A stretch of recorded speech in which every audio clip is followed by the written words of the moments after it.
I grew up listening to 60s top 40 radio, some of the best music ever recorded.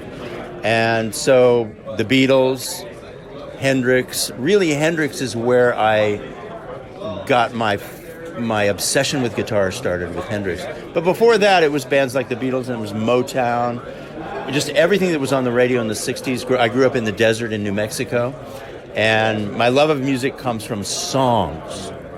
And then my love of guitar comes from Hendrix, Clapton, Billy Gibbons, all of those guys, Jimmy Page.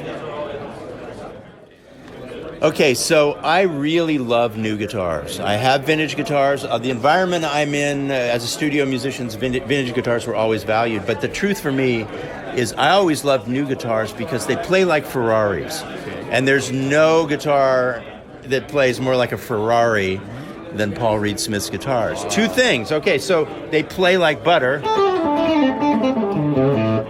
and they stay perfectly in tune all the time. So for me, making records and being a recording musician, having a guitar that stays in tune and plays like butter, I love it. The guitar of his that I play most right now is one that he gave me 9 years ago. And I can't tell you the exact model, but it was one that was made for him. And the pickups are very low output. They sound like PAFs. So the PRSs are now sounding more and more like classic, humbucker guitars from the 60s. They're really dialing that in. Okay, so you need to have an amp that's not too overdriven, that has a sweet spot. This is kind of set the way I like it. So what it is, if you turn down the volume, that sounds clean. If you turn up the volume and hit it hard, it's distorted. So try and find an amp where you can find a sweet spot where it's beginning to break up, but it still allows you to play clean when you play softly, and then you play harder, it begins to distort. And you can do it with the volume knob and actually the pick, strength and intensity. Also, you can use a volume pedal. So find an amp that doesn't sound too overdriven, that has a sweet spot. It can sound more like a Fender or a Vox or a Marshall. Something like this works really, really well. And be able to take it from clean to distortion with your pick, with the volume knob. Okay. You have to be really, really versatile. Okay. And you have to show up with the right gear. But the most important thing is to have a healthy ego, but to be able to put that ego away when somebody tells you that they want something different. So if you play something you think is the greatest thing in the world, they go, no, we don't want that. What else have you got? You've got to be able to put your ego aside and then find something else and then have the ego come back. So you need to be able to handle, quick change, think on your feet, get sounds quickly, get parts quickly, and be able to handle it when people, ask you for something different all the time. The amazing thing about that is I had no idea that they would sound identical. I just wanted to do a comparison. I knew that the Silver Sky would be a favorable comparison.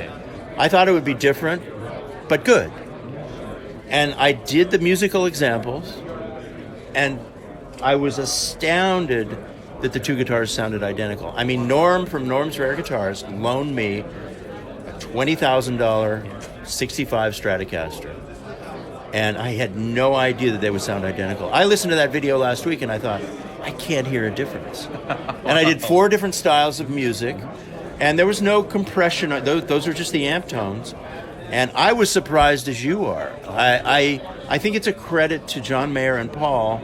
I think they were very diligent in knowing that they had to get it right. Or if they didn't get it right, they were going to get a lot of heat, and they got it right. I even like the Mayer guitar, the Silver Sky, a little better. It's a little more smooth and even, which works for me for recording. I also like the size of the neck. It has kind of a nice shoulder to it. I'm sure John Mayer's hands are bigger than mine. I use that guitar mostly for rhythm, but the fact that it's so affordable and so consistent, and obviously it does sound like John's 64. You know, I didn't have access to a 64, so I thought that the 65 would do, and I was astounded that they sounded the same. I couldn't believe it. No, I have an educational business, so I like people to sign on to my masterclass. Oh yeah, I saw on your yeah, website. and so that's my focus now. So if you want to hear me play, you'll either hear me play on YouTube or in my masterclass, which is easy to find. You just have to click one of the links. Okay. Doing a solo record in 2019, it's not so much necessary. You know, I like to do little pieces of music on Instagram and on YouTube. So my solo record is on YouTube, Instagram, and my masterclass. It's like an ongoing daily thing. So you just have to look at it differently. Okay. Yeah. Thank you so much, Korea. I have some great Korean friends, and I know you guys are great guitar fans, and I really appreciate you guys following all of us, and keep up the good work.